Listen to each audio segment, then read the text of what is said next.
Hello everyone, I want to make a video talking about why OCD will feel as real as it can get and why some of the simplistic methods that we constantly see perpetuated on social media won't really work for chronic OCD, but they have a place, but they're certainly not the entire story. So if you look at the thoughts approach, or just leaving thoughts there to play out like a cloud, or just don't ruminate, there are some truths inside of these statements, but unless they're explained properly from usually someone who's had chronic OCD and has understood the latching mechanisms and come out the other side of a couple fear patterns, it's really difficult to see why those things don't work. Because I've heard a lot of people say stuff along the years of, oh, it just seems like they might be whining, because Albert Ellis thought that too. Remember, Albert Ellis didn't have chronic OCD, so we've had to take the principles of REBT, unconditional self-life other acceptance, because, I hear a lot of people say, Nick and Rob's method, or primarily Rob's methods. It has nothing to do with Rob. These principles have been around for thousands of years. This comes all the way, this goes way before even actually Stoicism. It goes back to Aristotle. This goes back probably 3,000 years, probably even more than that, to recorded history that we just probably haven't even found. There's probably some sense of this philosophically, probably in maybe even Egyptian texts. I don't know anything about that, but I probably would have to imagine that even the principles from Stoicism didn't just pop up out of nowhere. I'm sure there was hits of it that had to be pieced together. So this is why it takes so long to get better, because these processes that we use to get better from OCD take a very, very long time. Another great quote I like to use, and I try to use as many quotes as I can from people that help inspire me in my life, but I've had to apply this stuff for my own recovery, was, Jim Rohn, Tony Robbins' mentor, when he said that there's really only about 5 or 6 things that make up 80% of the difference in your life.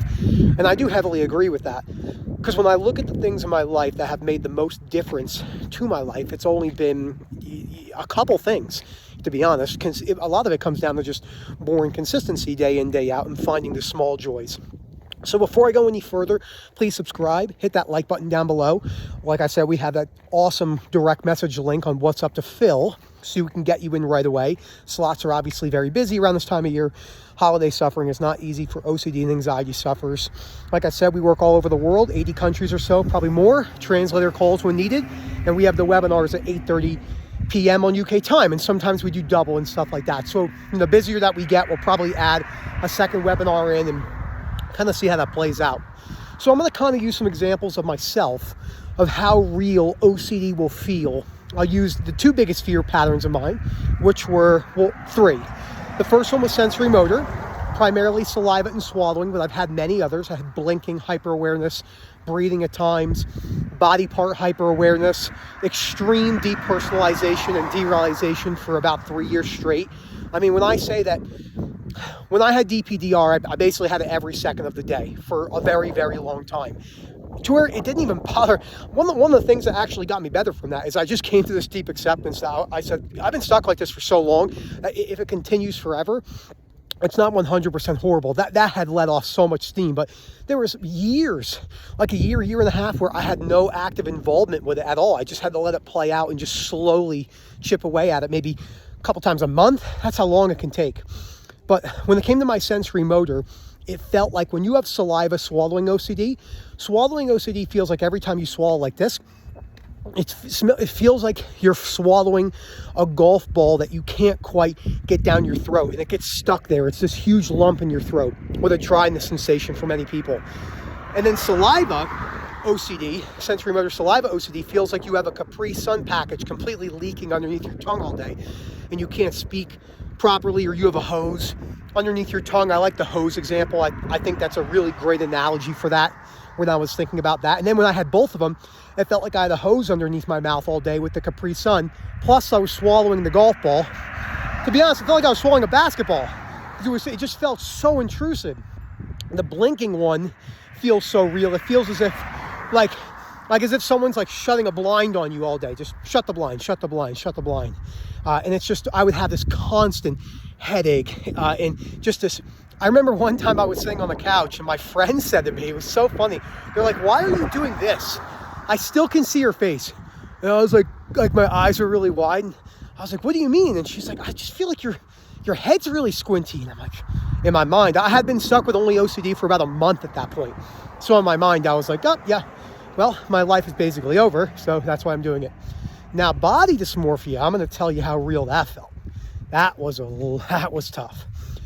So because my biggest fear was losing muscle and being fat, those were my two biggest fears, like it is for many people with body dysmorphia. It all comes down to the same thing, which is conditional self-acceptance. I have to look like XYZ in order to be XYZ. I have to look really lean in order to accept myself.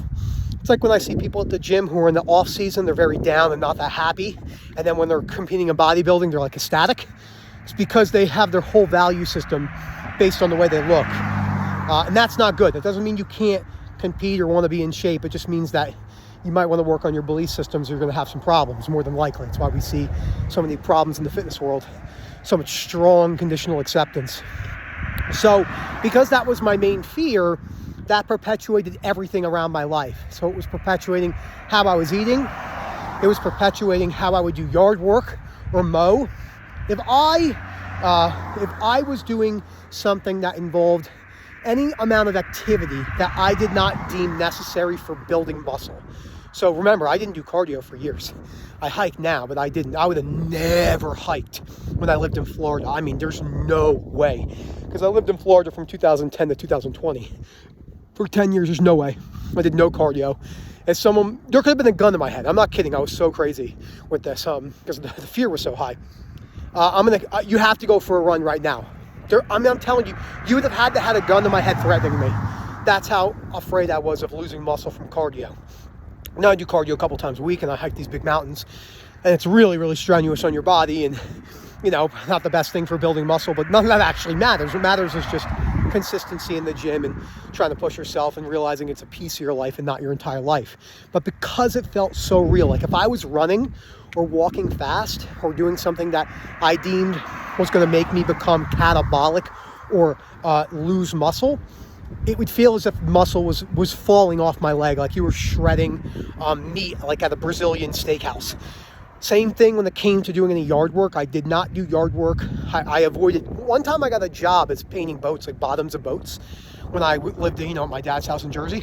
And I remember after a day or two, I quit because even just doing the motion of painting, like this is crazy, just doing the motion of painting felt like my shoulder muscles were deteriorating. It feels so real. It feels like you're losing every ounce of muscle on your body because your fear pattern is so high based around that. Now, obviously, I had numerous compulsions and checking compulsions with the mirror and counting compulsions with my calories and everything. Now, the panic and gag came a little bit later. The first year or so on my recovery journey, or trying to get better, I didn't have that much anxiety.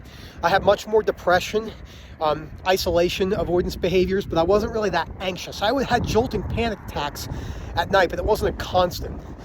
And then when I got better and I started really developing body dysmorphia as a primary head, when my perspectives on my sensory motor were getting better, which also did involve a belt line. Remember, I didn't wear underwear for 10 years because I was so afraid of the way the underwear felt on my skin, how your stomach can hang over your underwear. Didn't wear belts. Nothing. I was so afraid of that. So crazy to think about. That's how bad it got for so long. And that goes to show you how long. It's not a 1-to-1 ratio, 10 years suffering, 10 years better. But it certainly isn't 10 years suffering and then 3 days better or 3 months. It's usually a couple of years of waxing and waning and getting better. So when it came to the panic and the anxiety, it felt so real, so genuinely frightening. Anyone who struggles with panicking disorder or GAD, one of the best books on the reading list many people enjoy is Paul David's book, because it comes in almost a story format. It's very relatable, where a lot of people can be like, Ellis comes across and more of an academic, but Ellis's works, not to say anything bad about Paul David, but Ellis's work is the most important when it comes to anxiety recovery of any sort, whether it's OCD, PTSD, GAD, panic disorder, anything, body dysmorphic disorder, because the beliefs are what fuel it. It's why many people who say they're recovered are not. Like, I know for a fact that most people who say they're recovered from OCD are not, because when I speak to them and talk to them, they're still very irrational. They have rigid beliefs. They're still doing compulsions. They're just not suffering at the moment. As Rob says, it's laying dormant. I haven't had a relapse or a spike. Doesn't mean it can never happen. You can bring it back right now. I'm in my sensory motor in almost 3 years. It will be coming up in 3 years next year. And I'm confident in that because my belief systems about it coming back are quite strong in the sense of unconditional life acceptance. So that's why it doesn't have any realness factor. And again, it's not about not noticing your sensations. If you're trying to come from that approach, you're going to be sorely disappointed, because that's not what's required to get better from sensory motor. So, but it felt as if when I was walking, like let's say I'm walking down my street right now, making this video, when I had the panic disorder and the gab, it felt as if you could have told me that Freddy Krueger and Jason were behind me, or the Texas Chainsaw Massacre guy were literally like seconds away from killing me. That's what it felt like all day long. So I constantly felt on edge, just all the time.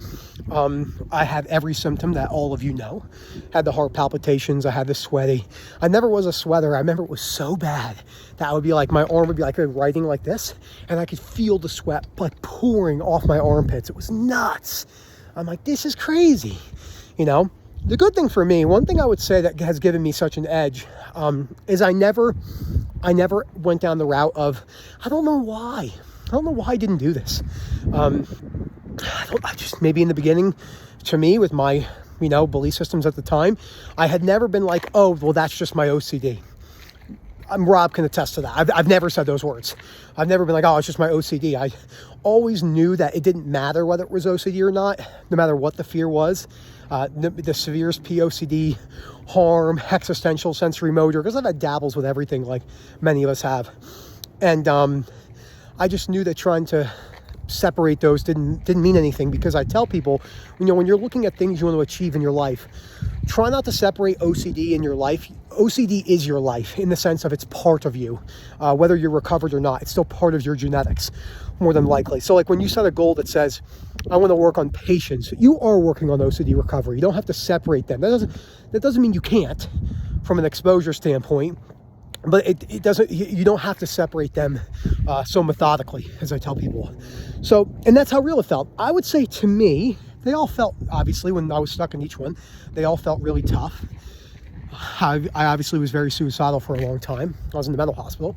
But I would say the body dysmorphia one, because that was around a lot longer, in the sense, I'm not in like an analytical way to see which one was worse, but the sense, they all were worse. But the body dysmorphia one, it was wild to me how, like I said, if I was walking or I was doing some sort of activity that I deemed, again, outside of the necessities to my bodybuilding obsession, that would cause me to lose muscle. Because, like I said, I think that Brazilian steakhouse, like when they're slicing the meat off, or any type of steakhouse like that, when they're slicing it off like a pole, that is truly how it felt. Like you could have told me, like, oh, you just lost 50% of your shoulder muscle mass by literally picking up a piece of wood in the backyard. I mean, it was absolutely fucking crazy. And I lived like that for years. And a lot of people I see that talk about body dysmorphia, the tools for body dysmorphia are completely the same for OCD. All the anxiety-based disorders have the same principles. People say, what's the difference between PTSD and OCD? There is no difference. The principles work the same. The difference is OCD might be the most resilient out of all the anxiety-based disorders. But now we're talking about semantics. That doesn't matter. I know your lot is you have OCD. And even if you don't have OCD and it's something real, it still doesn't matter. That's still your lot. Many people have things in their life that they can't change. So it's like, this is the only thing. Their only shot is unconditional self-life, other acceptance. If it's a real factor, like a cancer or something like that, you're not going to be able to get yourself away from that just by wishing it goes away. So, and the reason why it's so important to break this down when it comes to the realness factor is there's a lot of things in your life that are gonna happen as you age. I just was around some elderly people in Florida over the holidays, and there's a lot of things that happen to them to where if you don't have a good sound philosophy, that it's very difficult to get underneath those things. And that's a very common thing that we see. And that's where the principles of unconditional acceptance work so well for everything in your life. And it's not just for OCD. How you doing? Big mistake that many of us make, including myself, for a very, very, very long time. So hope you guys enjoyed this video. Just remember, it is going to feel as real as it can get. You're not going to be able to distinguish between what's an OCD thought and what's not. I know there's a lot of people out there that have been doing an uptick when it comes to unconditional self-life, other acceptance, and that's amazing. I love people spreading what actually works for OCD and anxiety recovery. But it can also become problematic when people just blanket statement, like we all do. We've all done this in things in our life. So you can't hold anyone accountable for that in that sense. We've all talked about things that we thought we knew more about. It's part of human nature. You know, you get really excited about something, you start to see the results from something, and you talk about it like you're an expert. Everyone does that. Everyone does it. You know, if you leave a business school and you get a job and you're all gung-ho on Wall Street being a stock analyst, you know, for JP Morgan, 3 weeks in, you're talking like somebody who's been there for 40 years. I mean, it's just how it goes, right? And that's just part of being a human. People are so judgy nowadays on, you know, like, oh, you know, blah, blah, blah. You know, you've been here for 3 weeks. You're not an expert. That doesn't matter. None of that stuff matters in life. The further you get along in recovery and the further you get at wearing those realness factors and everything else that goes into recovering, you start to realize what actually matters in life. It's not a lot. not in a negative way. It's just, you know, there's connection with people, not in a forceful way. You know, good work ethic, exercising, good food. You know, and other little joys, going for walks, and stuff like that. So, and all the other stuff, it's not that it's necessarily bad. I know we got off a little bit off topic, but I think this is a good thing to end it on. You know, you can chase all the materialistic things in your life that you want. I hear people say that all the time. They say, oh, you know, chasing materialism is bad. Not really. Chasing materialism actually can have a lot of great benefits, but it's the belief behind chasing it. So like, let's say I wanted to work really hard to buy a Ferrari. We'll use a very typical example. I want to work really hard and I want a Ferrari. There's nothing wrong with that at all. Difference is, most people operate from, if I don't get the Ferrari, my life is ruined. Or for me, I would go from, I'm going to work really hard to try and achieve to get this Ferrari, but if I don't get it, it's not the end of the world. You know, I still can watch videos of Ferraris and stuff like that. So that's a really important thing to end it on. I hope you guys enjoyed the video. Again, look for the WhatsApp link down below. Direct message Phil will get you in pronto, and we hope to see from you soon. And like I said, excuse me, once we have more information on the conference and how we're going to formulate that, I will let you know, because that's definitely an important thing to have. We're going to talk about who we want to get there. Hopefully all the moderators will get some time to speak. Maha, hopefully Jade, Harley, get Elliot speaking on HOCD. When Elliot came in, he was fucked up. I mean, Elliot wouldn't mind me saying that because, you know, he does videos on the channel. But I mean, gosh, you saw how compulsive Elliot was. I mean, the amount of questions he would ask on calls about, well, how do I know this? And I look at this person, I have a corona response, and blah, blah, blah, blah, blah. And then one time I had him put the, sorry again for getting off topic. This is all good though. Well, I had him turn the camera on, and he was like, you know, one of the biggest compulsions with HOCD sufferers with guys, girls, whoever this, he was like this. He like wouldn't look at me, and I'm like, Elliot, look at me. And you could just tell how panicked he was just by staring me in the eyes. So, well, hope to hear from you guys soon. We always appreciate your support. You know, the new year is going to be always great. We don't look at the new year as anything different. We can make a goal change for the company in the middle of July. It doesn't matter, but we're going to keep up what we do and more information, and hope to hear from you soon. Have a good one, everyone.